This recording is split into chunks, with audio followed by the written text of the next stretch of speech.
Welcome to Donmar TV News Channel. Okay, Imelda Marcos sa kanyang 93rd birthday, former First Lady ng Pilipinas, nag-celebrate na kanyang birthday sa Malacanang. 93rd birthday, mga dilawan, binatikos na naman itong si Imelda natin.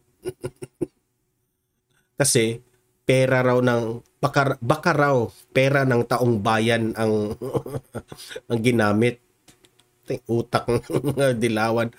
Bakit raw sa Malacanang siya nag-celebrate? Yan ang itatalakay natin ngayon, okay? Pero bago natin yan itatalakay, i-like itong video na ito sa YouTube natin. I-like mo na. 1, 2, 3, go. Okay, importanteng mag-like kasi kakalat ito sa taong bayan, sa mga President Bongbong Marcos supporters at sa friends and families natin. Kakalat ito guys, ha? Importante mag-like kayo. At subscribe to my channel Donmar TV and hit the notification bell para lagi kayong ma-notify sa aking mga balita na kagaya nito. Okay? So, moving forward. Nag-celebrate nga itong si Imelda Marcos sa Malacanang sa kanyang 93rd birthday. Yung mga reaction sa social media ng mga dilawan, pinklawan, mga kakamping dyan, binatikos na naman itong balita na ito, no? Na pera raw ito na, baka pera raw ito ng taong bayan, bakit raw sa Malacanang ito sinelebrate, mga ganun bang bagay, mga binatikos nila ba? At marami pang mga style ng kanilang batikos, no? Ito yung binalita ng Philippine Star. While the photos garnered likes and hearts reactions, it also raised some eyebrows among netizens, with some saying the venue belongs to the Filipino people. Tama nga naman. This belongs to the Filipino people, no? Look inside Imelda Marcos' 93rd birthday at Malacanang Palace. Tama. This belongs to the Filipino people. Ang tanong, si Imelda Marcos ba at si President Bongbong Marcos, hindi ba sila Pilipino? Pilipino. Pilipino yan. Oh. Pilipino yan. Kahit sino pwedeng mag-birthday dyan. Kahit nga gusto nyo si Leni Robredo, araw-arawin natin ang birthday ni Leni Robredo dyan. Para yung mga kakamping nating mga Pilipino, masaya rin sila. Di nga, totoo ha? Pwede tayo lahat mag-celebrate ng ating birthday dyan. O hihingi ka lang ng permiso na sa Malacanang. Kaso, mahigpit ang security dyan kasi pinoprotektahan yung presidente at iba pang mga officials, mga kabinete. Okay? So, lahat tayo welcome dyan. Sabi pa nga ni Pangulong Duterte na this palace is ours. Lahat sa Pilipino. Pero may tamang proseso. Susulat ka na gusto mong bumisita dyan sa Malacanang, mag-celebrate ka ng birthday mo, pwede. Kaya itong mga dilawan, pinklawan, pinagtripan na naman itong para sa akin, walang masama dyan sa ginagawa ni former First Lady natin. Si Imelda, maraming beses na dyan nag-celebrate ng panahon ng kanyang asawa na si Ferdinand Marcos. Marami ng beses. Na-stop lang yan. Na-stop yan kasi yung mga dilawa nating inggit kasi pinababa nila sa pwesto yung mga Marcoses. Nainggit lang kayo, mga dilawan. Dahil dito, nag-celebrate ng birthday. I was dying. Ganunin lang kayo na Mayor Isko. Dying inside to hold your 93rd birthday sa Malacanang. Iyak na naman. So, inggit lang kayo. Ginawa na naman yung issue itong birthday ni former First Lady natin. Kayo talaga ha? Alam nyo, yan si Imelda Marcos, she deserves to celebrate there sa Malacanang. Ha? Yung mga Marcoses, kapag magbe-birthday sila sa Malacanang, they deserve that. Hmm? Ferdinand Marcos Sr., maraming nagawa yan sa ating bayan. Pati yan si Imelda Marcos, maraming nagawa dyan sa ating bayan. Hmm?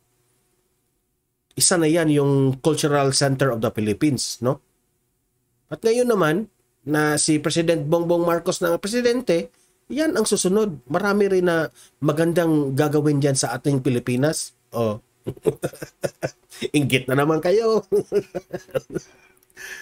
Okay, so ang ganda pa, tingnan mo yung mukha ni Imelda Marcos. So ang ganda pa naman ni Imelda Marcos. Na super ganda. An example of a perfect true Filipina beauty. Tingnan mo yung mukha. Gandang-ganda. Inggit na naman kayo. Isa sa mga nagawa niya, di ba, yung Cultural Center of the Philippines.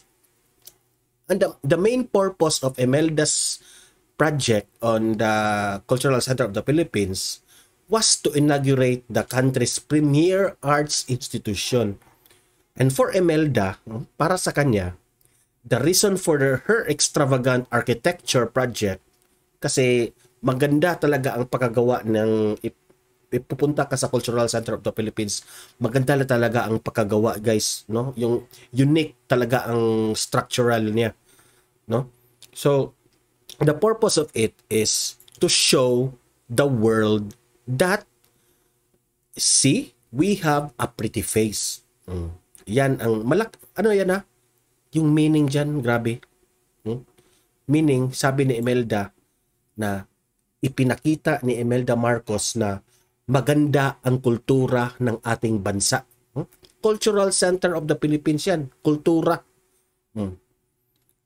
At maganda tayo hindi lang sa panglabas, kundi sa kalooban rin. Yan ang ugali ng Pilipino.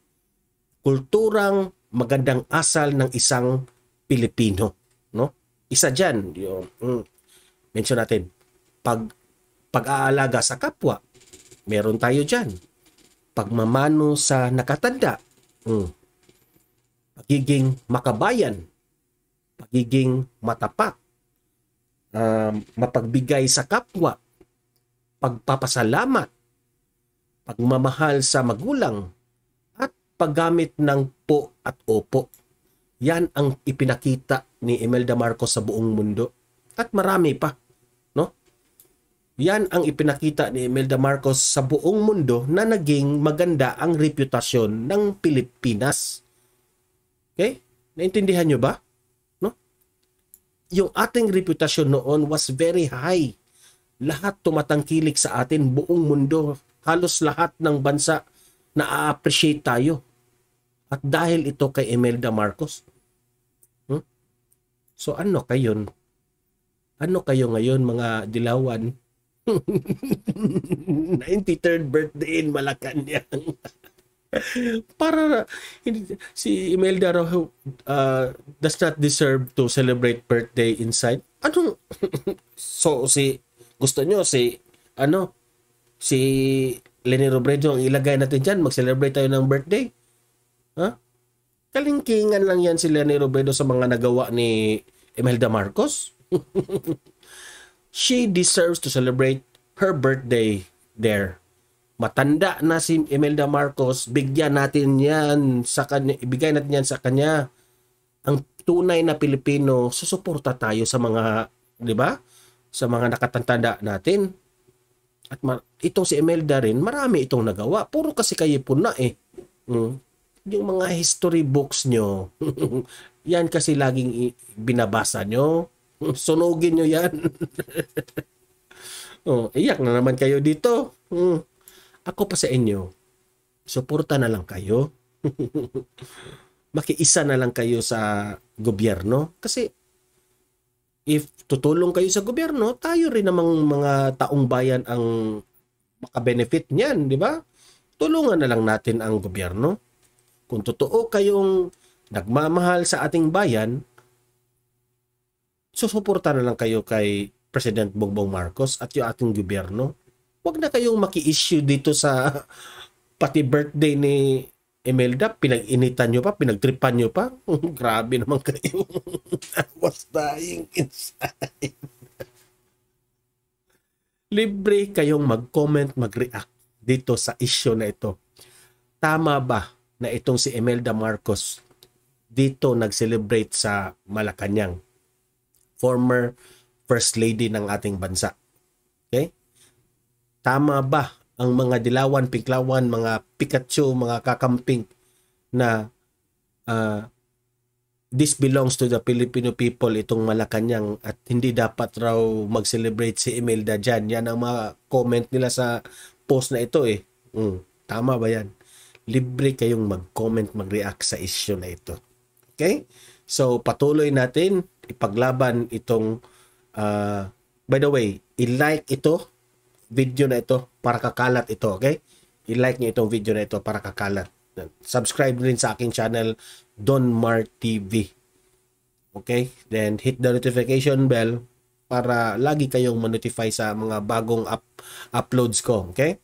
At patuloy natin ipaglaban itong si President Bongbong Marcos, former President Rodrigo Roa Duterte, at yung Vice President natin, Inday Sara Duterte. Okay? Maglaban natin yan. Mahalin natin ang Pilipinas. Hope na sa mabuti kayong kalagayan. And see you in my next video. God bless everyone.